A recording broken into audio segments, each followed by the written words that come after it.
Assalamualaikum dan salam sejahtera. Bertemu lagi kita dalam Sains Tingkatan 2.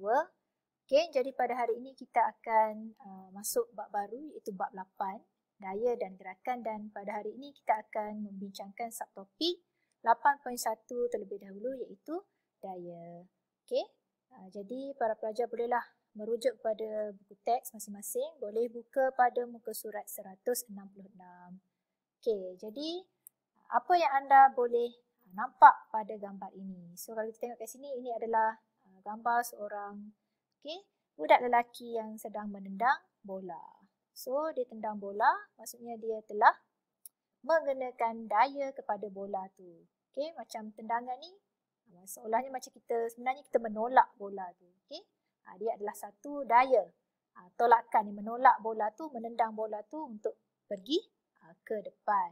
Okay, jadi kita faham kat sini, dalam bab ini kita akan belajar tentang daya dan juga kesan daya. Okay, dan sebenarnya banyak lagi daya-daya yang berada sekeliling kita. Contoh gambar ni, ini adalah aktiviti permainan tarik tali. Okay, masing-masing tarik.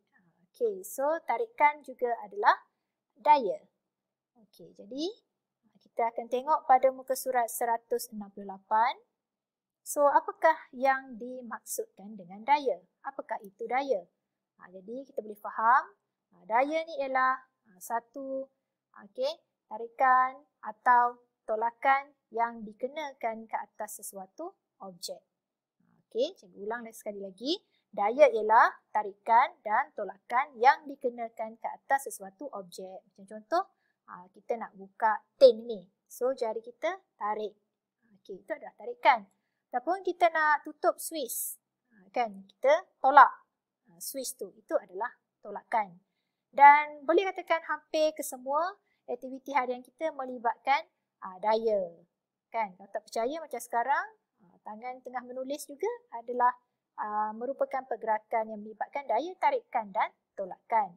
Dan daya ni sebenarnya diwujud dalam pelbagai bentuk lah. Misalnya daya graviti, berat, daya normal, daya geseran, daya elastik dan juga daya apungan. Okey, seterusnya kita akan tengok dekat sini ada pelbagai aktiviti yang anda boleh buat je dekat rumah untuk menyiasat kewujudan pelbagai jenis daya. Okey, macam gambar ni, anda boleh ambil satu bola dan lemparkan bola tu ke atas. Okey, kemudian kita akan tengok bola tu akan turun ke bawah. So, dekat sini kita tahu bahawa wujudnya daya graviti.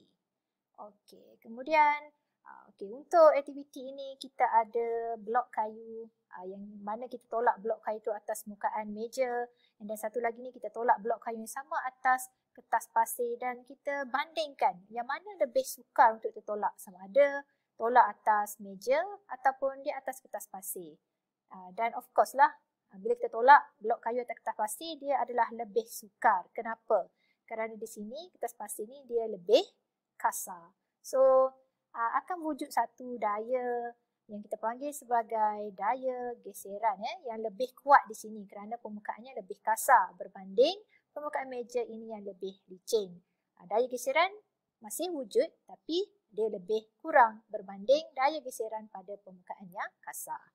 Okey, kemudian untuk aktiviti C ni pula kita gantungkan spring. Okey, and then kita letakkan pemberat dan kita dapati spring ini memanjang. Lepas tu bila kita alihkan pemberat ni, kita dapati spring ni kembali semula ke bentuk asal. So, di sini kita dapat tengok kewujudan daya yang kita panggil sebagai daya elastik.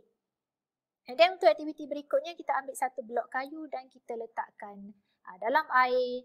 Okey, dalam air, dalam bika ni. Okey, kemudian kita tengok mula-mula blok kayu tu bila kita letakkan dia macam ke bawah, and then kemudian dia akan terapung. So, kat sini kita faham bahawa wujudnya satu daya yang kita panggil sebagai daya apungan. Okey? Okey, baik. So, sekarang kita akan pergi dengan lebih lanjut lah tentang jenis-jenis daya yang baru saja kita sebutkan tadi dalam aktiviti-aktiviti sebentar tadi. So, jom kita berkenal-kenalan. Okey, dengan daya yang pertama kat sini kita ada daya graviti. Jadi, apakah yang dimaksudkan dengan daya graviti? Daya graviti ni ialah satu daya yang mengarah ke pusat bumi. Okey, satu daya yang mengarah ke pusat bumi. Okey, daya ini menyebabkan semua benda yang di lambung akan jatuh semula ke tanah. So maksudnya kalau kita berada pada mana-mana saja kawasan dekat bumi ni, kita akan sentiasa berada dekat bumi lah, kaki kita ni sentiasa memijak lantai. Okey, kalau tak ada daya tarikan graviti ni mungkin kita dah terapung-apung di angkasa lepas. So itu menjelaskanlah kenapa semua objek yang kita lambung ke atas akhirnya dia akan jatuh juga ke bawah, dia akan jatuh ke bumi kerana wujudnya satu daya yang kita panggil sebagai daya graviti. Okey, kemudian kita juga ada daya geseran. Okey, daya geseran iaitu daya yang menentang gerakan dan dia bertindak di antara dua permukaan yang saling bersentuhan. So kalau kita nak kenal, nak tahu daya geseran ni, dia adalah daya yang wujud apabila ada dua objek yang bersentuhan, ada dua permukaan yang bersentuhan di antara satu sama lain. Okey, maka wujudlah satu daya yang kita panggil sebagai daya geseran, dan daya geseran ni dia adalah satu daya yang menentang gerakan. Okey, untuk lebih faham, kita tengok gambar ni. So, pada gambar ni kita tengok ada seorang lelaki yang sedang menolak kotak. So, arah gerakan ni, okey, bila ditolak kotak, kotak tu ke depan. Tapi, pada masa yang sama wujud satu daya yang menentang pergerakan tu tadi, iaitu kat mana? Daya tu wujud pada permukaan kotak. Okey, permukaan kotak yang bersentuhan dengan lantai, maka wujud satu daya yang dipanggil sebagai daya geseran yang menentang arah gerakan. So, inilah yang dipanggil sebagai daya geseran yang bertindak pada arah yang bertentangan. Alright, okey, seterusnya kita ada daya apungan.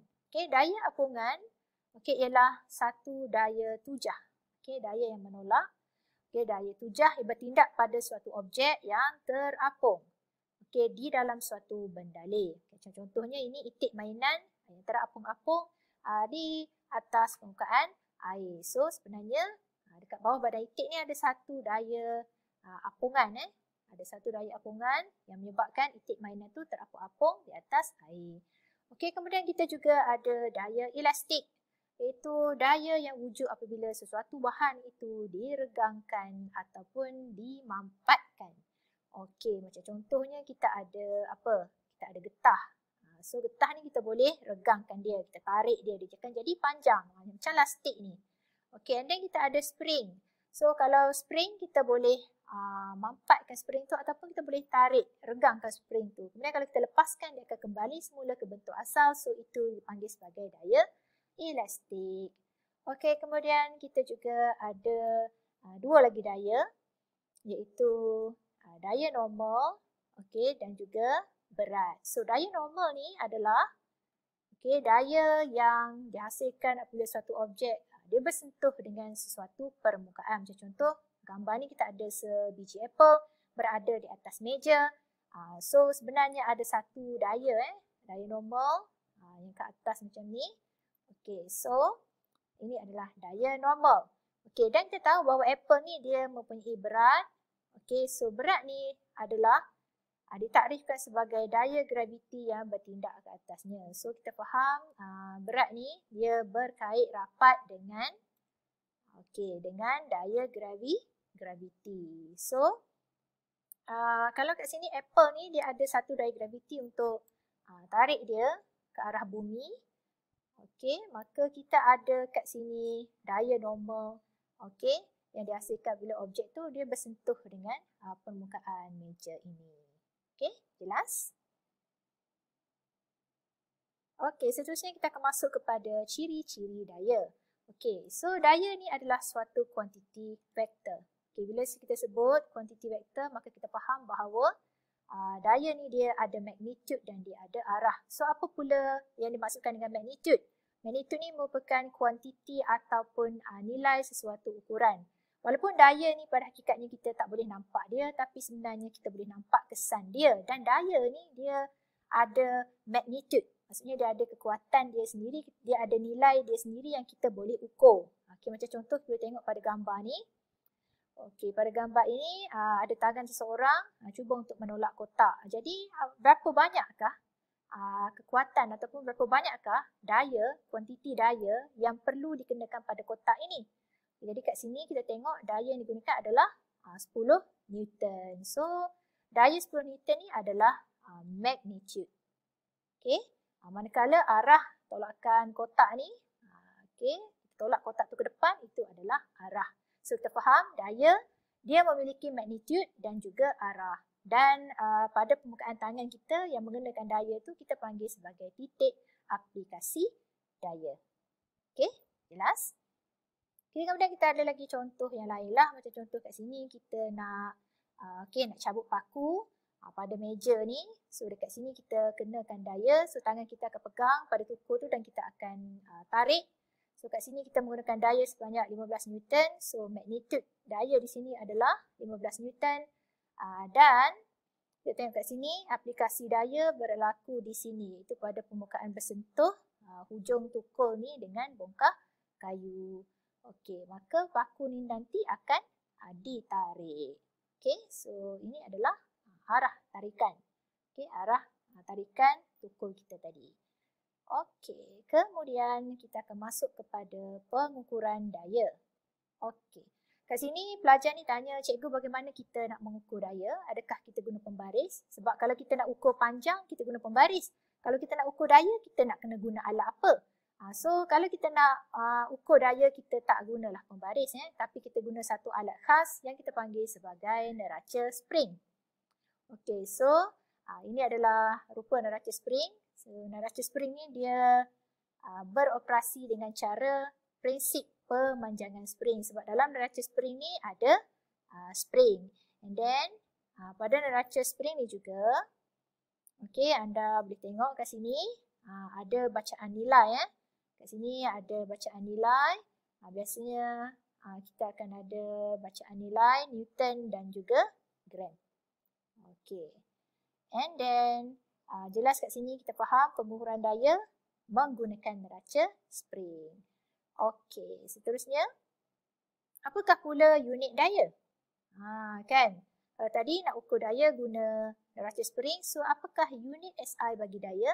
So, unit SI bagi daya adalah Newton yang menggunakan simbol N besar bersempena dengan nama seorang saintis Sir Isaac Newton yang menemukan daya graviti. So, berat sesuatu objek adalah daya tarikan graviti terhadap objek itu. Okey? Jadi, berat sesuatu objek ni dia berkait rapat dengan daya graviti yang dikenakan terhadap objek itu. So, kalau dekat bumi, satu objek yang ada jisim 100 gram, jisim 100 gram, dia akan bersamaan dengan berat dia sebanyak 1 Newton. So, kalau ada 1000 gram, bersamaanlah dengan 10 Newton. So, 1000 gram ni samalah juga dengan 1 kilogram. So, kita dapat kat sini 1 kilogram bersamaan dengan 10 Newton. Okey, jelas? Okey, kita boleh buat eksperimen yang sama guna neraca spring dan letakkan pemberat. Okey, untuk ukur daya geseran juga kita boleh lakukan susun radar seperti ini. Kita tarik bongkah kayu and then kita tengok pada bacaan neraca spring. Berapakah jumlah daya tarikan diperlukan untuk menggerakkan bongkah kayu. Okey, kemudian kita tengok kepada pasangan daya tindakan dan daya tindak balas. Okay, kita terus merujuk kepada hukum Newton ketiga yang menyatakan bahawa setiap daya tindakan akan terdapat daya tindak balas. Okay, daya tindakan ni action, tindak balas reaction. Yang mana daya tu tadi adalah sama magnitude, sama kuat, sama nilai tetapi bertentangan arah. Dia berlawanan arah. Okay, dia bertentangan arah. So, kita bincanglah satu contoh kat sini.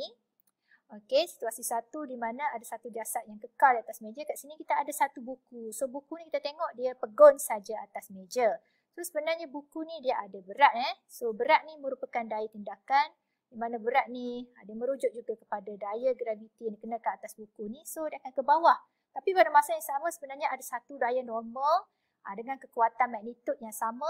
Dia bertindak ke atas. So, ini adalah dipanggil daya tindak balas. That's why lah buku tu kita tengok dia pegon saja di atas meja. Sebab ada dua arah yang berbeza dua daya yang berbeza arah pada magnitud yang sama. Okey, bincangkan situasi yang lain dengan cikgu anda. Selamat belajar.